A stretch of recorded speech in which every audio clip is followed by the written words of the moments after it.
For more than 100 years, American Chinese food has meant beef and broccoli, General Tso's chicken, lo mein. But today, American Chinese food is starting to look like this. Boiling hot pots on every table, Wagyu beef and duck tongues ready to be dunked in spicy broth. High-end Chinese restaurants like this have been popping up in New York over the past few years. And the rest of America, and the world, isn't far behind. The era of General Tso's chicken is coming to an end. Chinese food all over the world is changing, because China is changing. And it's going to transform the way we think about all food. I'm Josh Frank, this is Quartz.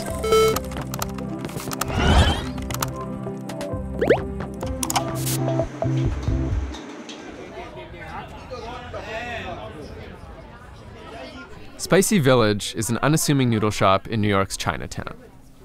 It's also a viral success, with lines out the door almost every night. 你们这家店都会有什么特色菜？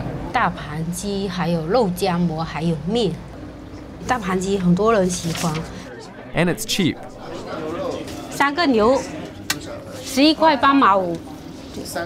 3个11块8毛5，对。Spicy Village's owner is emblematic of a wave of immigration from South China to the US in the 80s and 90s.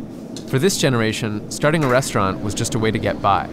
到了有家的时候嘛，就好像我们结婚有小孩子的时候，就很想要有自己开个店，就是说你可以养活这个家嘛。Spicy Village may not look like much, but its popularity as a foodie destination demonstrates something that's been happening to all Chinese food in the US. Chinese food has been rising in what food scholars call the hierarchy of taste. I think in the next 20 years, if the Chinese economy keeps growing at the rate at which it is growing, we are beginning to see a lot more expensive, exclusive Chinese restaurant that we are already seeing in places like in the Village. Krishnendu Ray is a professor of food studies, and he describes it this way.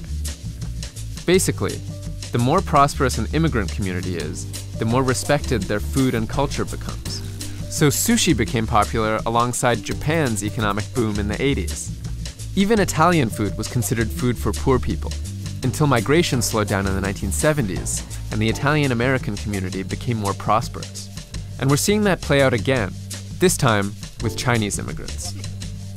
I would say the next 20 years is a slow drying off of immigration of poor Chinese and a faster circulation of professional upper middle class Chinese, and the taste of the Chinese professional classes are going to circulate much more extensively.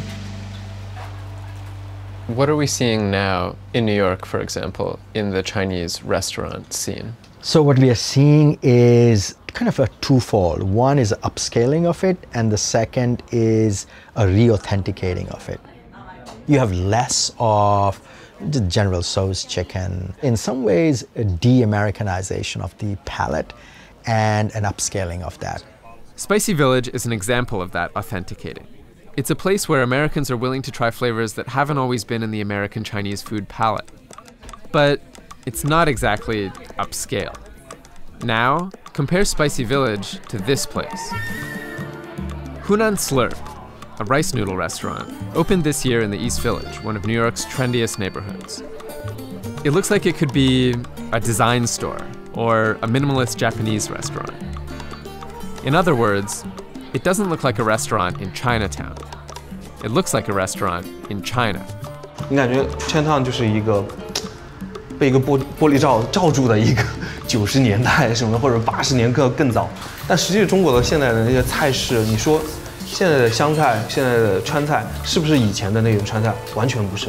Chao Wang is a 29-year-old artist and first-time restaurateur who came to the US 5 years ago for graduate school.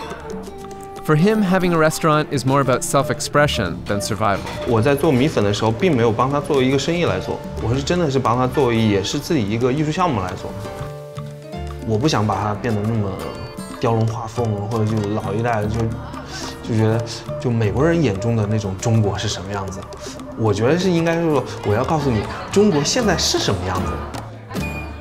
Hunan Slurp is an example of how the most recent waves of Chinese immigrants to the US are opening a different kind of restaurant. Chinese restaurants are moving from places that are on the fringes, both metaphorically and geographically, to the epicenter of American culture. Jiayang Fan writes about China, and she's written about how American Chinese food is changing. She says that as Chinese immigrants become more comfortable asserting their identity, American Chinese food is moving farther away from the old takeout standards. The fact that Chinese restaurants don't cook down, don't pander to Americans, suggests to me a real growing openness of American culture and American society. All of these restaurants are in New York City, but what's happening in them is key to understanding how Chinese food could change American tastes. Sort of like how Americans think of Italian food. Most of us can probably explain the difference between Italian pastas like spaghetti and penne. That's going to happen with Chinese food, too. Eventually, Chinese food is going to bring entirely new ideas about taste and texture to American palates. Like the texture of tendon in this Taiwanese beef noodle soup. There's actually a word for that, QQ.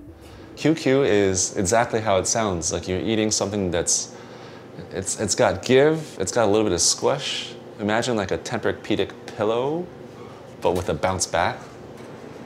There's more textures than just tender or falling apart. That's not what all meat should be all the time. As China's cultural influence continues to grow across the world, it's not just going to change the way we think about Chinese food. It's going to change what we like to eat. In a sense, finally, we will learn how to eat Chinese food like the Chinese upper middle classes. I mean, essentially, we're seeing the world's oldest culture of foodies being translated to America. Absolutely. That's a beautiful way of putting it. I mean, we think foodies were invented in Brooklyn, right? Foodies were in Kaifeng 500 years ago.